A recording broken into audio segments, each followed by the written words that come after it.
บายดีพี่น้องสบายดีพี่น้องมันไปเป็น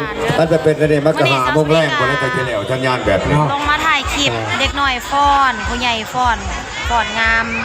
เป็นประเพณียังกับบทันมาค่อยแสนก็โดนบาดเนี่ยฟ้อนอยู่เขาบอกพระเจ้าถ่ายอยู่ว่าใหญ่เลยถ่าพี่น้องต้องไปแสนถ่ายอยู่เอาบังน้อยซะก่อนมากับน้องเทพไทย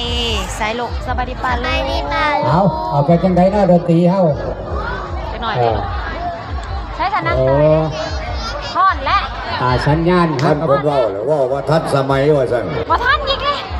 อันนั้นออกบันทีล่ะสมัยบัตรทัดสมัยสัญญาณมันไม่โชว์แล้วก็ได้คลิปอีกแล้วสัญญาณนะก็ฮอดหัวปัญญาคนเดียวยังบ่ฮอดดันไว้อยู่ไปแล้วถ่ายจักหน่อยบัดนี้มาฮอดแล้วสัญญาณก็ได้ผู้ใหญ่ฮอดทางแวเข้าบ้าน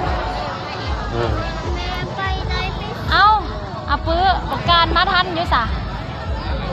เอามาแล้วก็พ่อโลดโอ้ลำบากแล้วพี่น้องเนาะมาเห็นทุกคนอยู่นั่นเอามันบอกคือกองอีตุ่มได้บัวจะอะไรครอบแล้วก็ตึ้มคือรอดเนาะพอดีชุดถ่ายเลยบ่โอ๊ตเนาพี่น้องโอ๊ตเนาทีมงานผู้ใหญ่หลายๆพี่น้องฮะซื้อกระจังซื้ออยากซื้อแล้วโอ้อย่าพาให้แม่หิวไลฟ์แบบถ่ายป่าลุงเบิ่งก่อนแม่ถ่ายคลิปให้ป่าลุงเบิ่งก่อนเพิ่นกำลังสิฟ้อนงามรอถ่าสัญญาณมาเด้อพี่น้องเอ้ยสัญญาณพี่น้องโดนไว้บ่คือพี่น้องโดนตูมพี่น้องโดนตูมสัญญาณดีรักมันยาวอยู่โดนพี่น้องโดนไว้ผมไม่รักพี่น้องเอ้ยโอ้ยนำของกินบนว่าสัญญาณเลยโอ้ยปนันวสิมางานแจกเป็นที่งานของพี่น้องโดนไว้เด้ออันบ้านเจ้าภาพเนาะผ่อนก่อนพี่น้องเอ้ยแต่ไปผ่อนอยู่นะพานอาภาสสว่างได้ขาสว่างคนไทย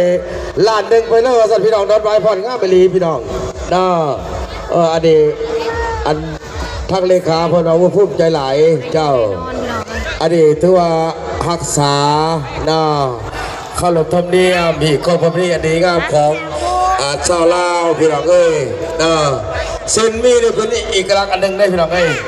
แต่พอแต่แม่ฮอตะกี้นะฮอถึงอดีตผู้เจ้าไม่ก่อนหรอวะคันในดงเส้นมีนะโอ้ยเบอร์ธรรมดาเลยพี่น้องเอ้ยวันเกินหลายแสนเลยเพื่อจะได้เนาะมาแล้วสัญญาณมาแล้วโอเคอาจ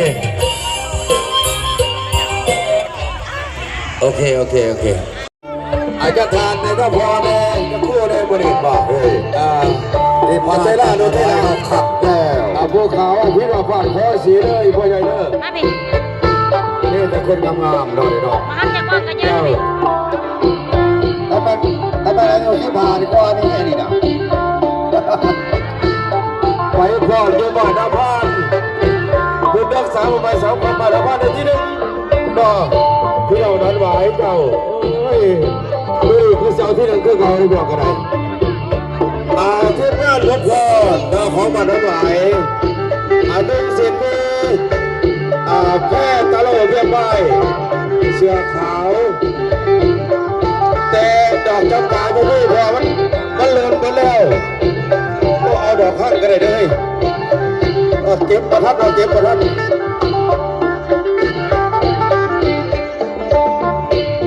คนก็บ่หลายพี่น้องก็30พี่น้องก็พอดีครับพี่น้องพอดีเบิ่งครับแต่พอดีพองามเนาะบ่ให้แตกแถวนี่ล่ะเด้อจะแตกแถวเด้อถ้าไผยังเบิ่งเมื่อหน้ามาเบิ่งบ่ดีเด้อถ้าเบิ่งก็ขึ้นมันเด้อให้ดี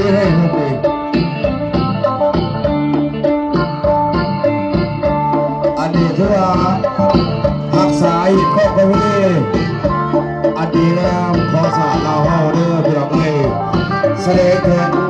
น้ออีกครอบครัวนี้แสดงถึงความอ่อนน้อมน้อและแสดงถึงความเป็นคนที่ข้อกตัญญูพอแต่แม่ก็ขึ้นนี่พี่น้องเอ้ยน้อนับถือกันมาหลายปีน้อแต่ลูกหลานเขาก็ถูกทอดไปย่างมันเสียย่างมันหายพี่น้องเอ้ยแล้ว วัดนาคดีนี่ไปแล้วกันพี่น้องไปแล้วกันเบิ้ลแล้วเพื่อนว่าเอาจบแล้ว1 2 3ตัวมือสดๆเลยพี่น้องเฮ้ยอันบาดเสื้อออกเอาเพลงอย่างนอกบาดเนี่ยอันรับผู้ไทยออกรับผู้ไทยรับผู้ไทยบาดเนี่ยแล้วพอวัน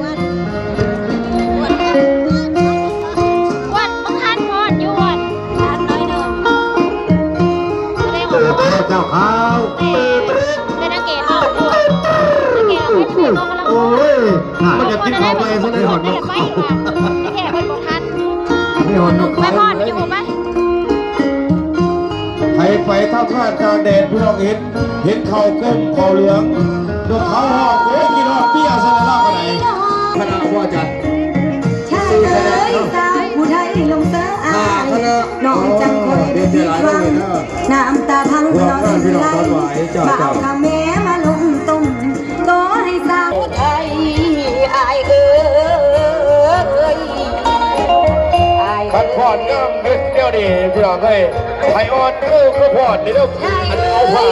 อันพัดหัวกันไหนเจ็ดมือแขนแล้วมันจะเฉียบไผ่อ่อนพี่น้องเอ้ยไผ่อ่อนดาหัวกระยาดาเฮง มาพอทันบอกเล็กหน่อยก่อนจำพี่น้อง ถึงเมืองศรีสะเกษแล้วว่าตางอายนั่นบ่พอนี่นะ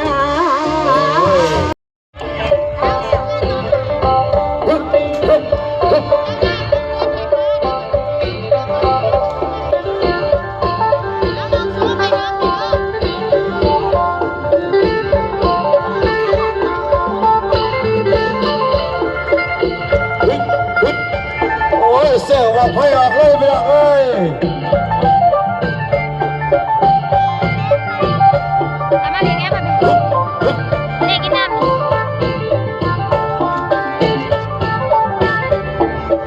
โอ้สมสายสมเอพอดประมาณอยู่เดือนหนึ่งพี่น้องสอบเดือนหนึ่งเตรียมใช้งานพื้นบ้านก่อนย้อนไปพี่น้องเอ้ยบ้านนี่คือหลายอยู่อันไปส่งมาในหน้าสัญญาณมันอยู่ใส่มาส่งไว้ได้เด้อโอ้ยใส่ไว้พ่อ เบิ่งก่อนแป๊บนะอันนี้ ใส่พ่อพันที่ไม่พ่ออยู่ข้างล่างพี่น้องพี่น้องเอ้ยมันจะมีมันทุกทางทุกเพลง ให้ซื้อดอกลูก ได้ บัดในพี่สิมาบ่ยากเลยครับไปยืนมาด้านทานพระโนสมัยเบอร์เด้อ ผู้ขาสิมาติดให้พี่น้องก็ติดไว้พ่อให้ข้างล่างนี่แหละ ว่าต่อเว้ย มันสอนย่าน3 บาทค่ะ ขอเส้นพี่น้องหน้าพานพี่น้องหน้าพาน เตรียม สาวคนสวยพี่น้องหน้าพานเจ้า มันส ร วย ถ อยู่ เพลงบริษัทเจ้า สมัยเอ้ย เจ้า มันสวยอยู่แล้วพี่น้องหน้าพานน่ะ เจ้าให้ผัวกะเก่ง แม่นเลย พอดกะเก่งอันนี้พอทิ้งอีพอลิตเนาะ กองยาว โอ้ย กองยาว ถ้าเกิดใครสิได้พอเด้อมาดิ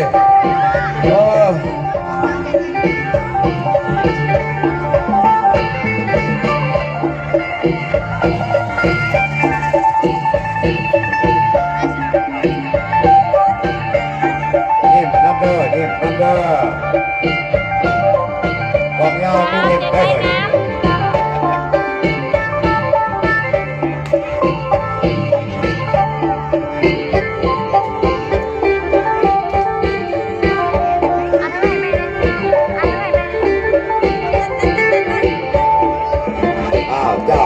เจ้าเข้ามา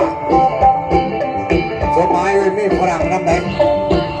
ทีมงานอภารมีพลังคุณหนึ่งคนจัด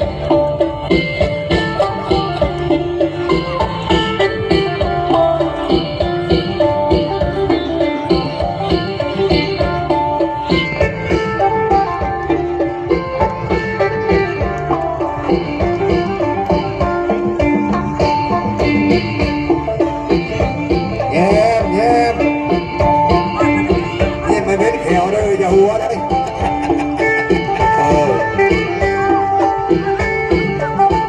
ว่าผมมีสัญญาณวันนี้มาอยู่พี่น้องเลย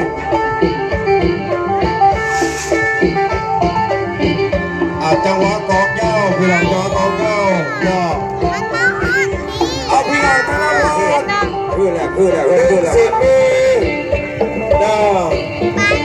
เพื่อนไปเลย ประเทศไทยอยากไปสู้พี่น้องเอ้ย อยู่กับสัตว์เจ้าร อสู้ไปยังวะ แทนไทย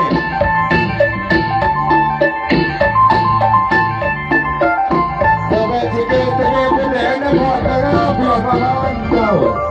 เสือนี่บ่หลงงามได้ อันนี้นะ สีนี่สีแดงวะ นี่เป็นบุญ เอล แต่ว่าคณะกรรมการเข้าไปใน หน่อยอดบ่ ลูกพ่อ เอาเอล เอาบาทเท่าผ้าก็ได้หา โตเท่าไหร่ ก็หาได้ง่าย เท่านั้นบ่โตเท่าไหร่ ก็มีคนเอาหางก็เป็นรอบที่หนามีแซงได้ที่หนาได้พอใส่โทรศัพท์มันมีสัญญาณเอาคนสื่อคนวางเก่าลงไปท่านมาวันพาคนเก่าคันกันมาเลยลูกแม่เดียวโอเคบ่ลูกได้เสือแล้วก็พอแล้วบ่เอามาสิแตกเศษตาขายได้อันนี้นะเอาบังนึง อันจากพี่น้องดาวผ้าเลยพารานจาก ซื้อแนวบ่ซื้อ พี่น้องท่านสอง ไอเทพไทยได้เสืองามๆป่าลุง เอาออก ไอ เลย เทพไทยได้เสือหล่อ ออกกับกองเงาผู้เก่า หล่อซื้อเสืออีกเลยเพิ่นนะ เออ ไปพี่น้องบัดนี้เมือง